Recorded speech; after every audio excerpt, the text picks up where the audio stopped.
കൂട്ടുകാർക്കും ഇന്നത്തെ ഈ ഒരു ക്ലാസ്സിലേക്ക് സ്വാഗതം ചെയ്യാണ്. വരാൻ പോകുന്ന പരീക്ഷയ്ക്ക് ഉൾപ്പെടുന്ന രീതിയിൽ പുതുതായിട്ട് SCERT പാഠപുസ്തകങ്ങൾ ഉൾപ്പെട്ടിരിക്കുന്ന കുറച്ച് കാര്യങ്ങളാണ് നമ്മൾ ഇന്നിവിടെ ഒന്ന് പഠിക്കാനായിട്ട് പോകുന്നത്. SCERT ടെക്സ്റ്റ് ബുക്കിൽ പറഞ്ഞു പോകുന്ന ഒരു ചെറിയ ഭാഗമാണ് സമുദ്രത്തിന്റെ മേഖലകൾ എന്ന് പറയുന്നത്. സമുദ്രത്തിന്റെ മേഖലകൾ എന്ന് പറയുന്ന ഈ ഒരു ഭാഗത്ത് പ്രധാനമായിട്ടും ഇതിനെ 3 മേഖലകളായിട്ടാണ് തരംതിരിച്ചിരിക്കുന്നത്. അതിൽ ഒന്നാമതായിട്ട് നമ്മൾ പരിചയപ്പെടുന്നത് യൂഫോട്ടിക് മേഖലയാണ്. ഒന്നാമതായിട്ട് പരിചയപ്പെടുന്നത് യൂഫോട്ടിക് എന്ന് പറയുന്ന മേഖലയാണ്.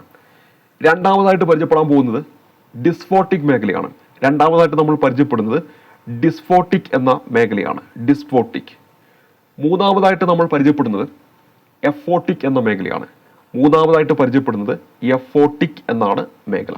അപ്പോൾ ഇവിടെ നമ്മൾ ഈ ഫോട്ടിക് അതാണ് ഏറ്റവും അവസാനമായിട്ട് വന്നിരിക്കുന്നത്. അപ്പോൾ നോക്കുക, UDF അങ്ങനെ ഓർത്ത് വെച്ചാൽ മതി അല്ലേ. നമുക്കറിയാവുന്ന ഒരു പേരാണ് UDF. അപ്പോൾ UDF-ൽ നിന്ന് ഒന്നാമത്തെ മേഖല യൂഫോട്ടിക്, രണ്ടാമത്തെ മേഖല ഡിഫോട്ടിക്. അപ്പോൾ അവിടെ ഡിസ്ഫോട്ടിക് എന്ന് വരണം. പിന്നെ A എന്ന് പറഞ്ഞാൽ എന്താണ്? എഫോട്ടിക് ആണ്. അപ്പോൾ ആ മേഖല പഠിച്ചല്ലോ. എന്തെല്ലാമാണ്? യൂഫോട്ടിക്, ഡിസ്ഫോട്ടിക്, എഫോട്ടിക് എന്നിവയാണ് ആ 3 മേഖലകൾ എന്ന് പറയുന്നത്. ഇനി ഈ 3 മേഖലയുമായി ബന്ധപ്പെട്ട് ഇവിടെ നൽകിയിരിക്കുന്ന പോയിന്റുകളാണ് നമ്മൾ പഠിക്കാനായിട്ട് പോകുന്നത്. അപ്പോൾ ഒന്നാമത്തെ മേഖലയാണ് യൂഫോട്ടിക് എന്ന മേഖല.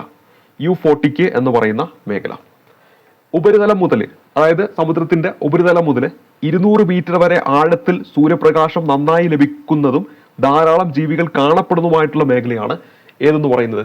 യൂഫോട്ടിക് മേഖല എന്ന് പറയുന്നത്. അപ്പോൾ സമുദ്രത്തിന്റെ യൂഫോട്ടിക് മേഖല അവിടുത്തെ പ്രത്യേകത എന്താണ്?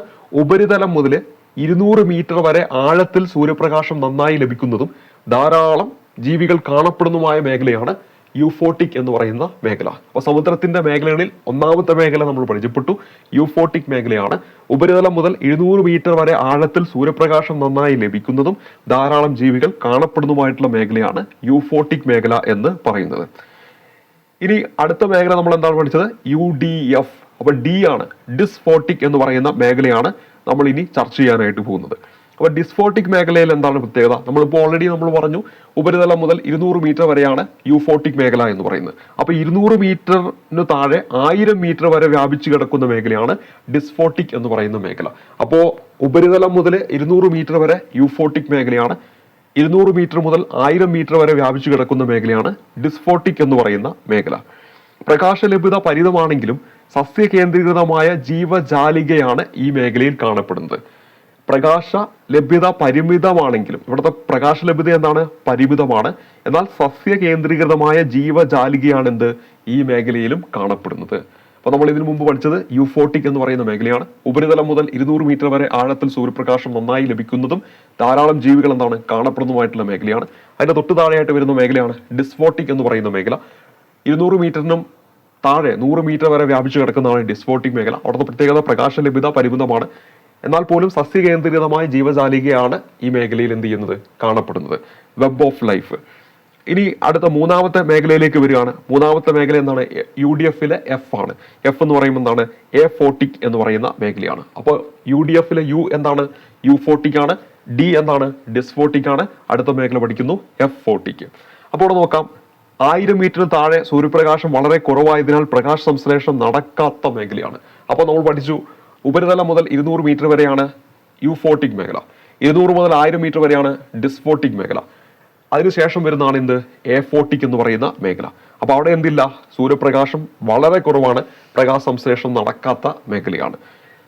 മേൽത്തട്ടിലെ ജീവികളുടെ മൃതാവശിഷ്ടങ്ങളാണ് എഫോട്ടിക് മേഖലയിലെ ജന്തുക്കൾ ആഹാരമാക്കുന്നത്. അപ്പൊ ഇവിടെ എന്തുണ്ട്? ജന്തുക്കളൊക്കെ ഉണ്ട്.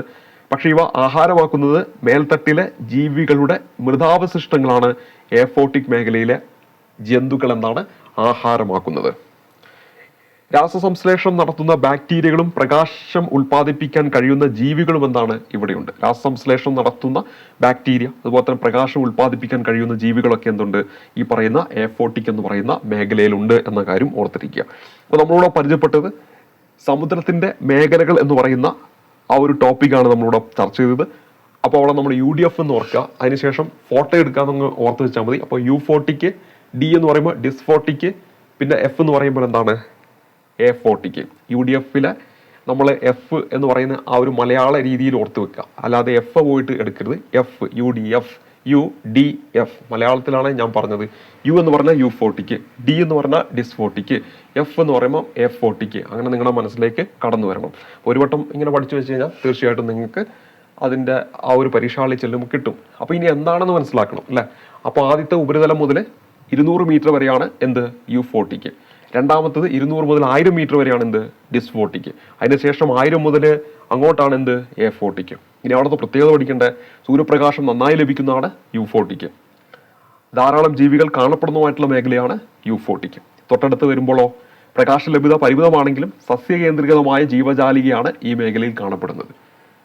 ഇനി അതിനുശേഷം വരുന്ന മേഖല എന്താണ്? പ്രകാശ സംശ്ലേഷണം നടക്കാത്ത മേഖലയാണ്. അതാണ് A40ക്ക്. മേൽത്തട്ടിലെ ജീവികളുടെ മൃതാവശിഷ്ടങ്ങളാണ് A40 മേഖലയിലെ ജന്തുക്കൾ ആഹാരമാക്കുന്നത്. രാസസംശ്ലേഷണം നടത്തുന്ന ബാക്ടീരിയകളും പ്രകാശം ഉൽപ്പാദിപ്പിക്കാൻ കഴിയുന്ന ജീവികളും ഒക്കെ എന്താണ് A40 മേഖലയുടെ പ്രത്യേകതയാണ്. അപ്പോൾ നമ്മുടെ SCERT ടെക്സ്റ്റ് ബുക്കിൽ നൽകിയിരിക്കുന്ന ഒരു കോളമാണ്, പുതിയ SCERT ടെക്സ്റ്റ് ബുക്കിൽ നൽകിയിരിക്കുന്ന കോളമാണ്.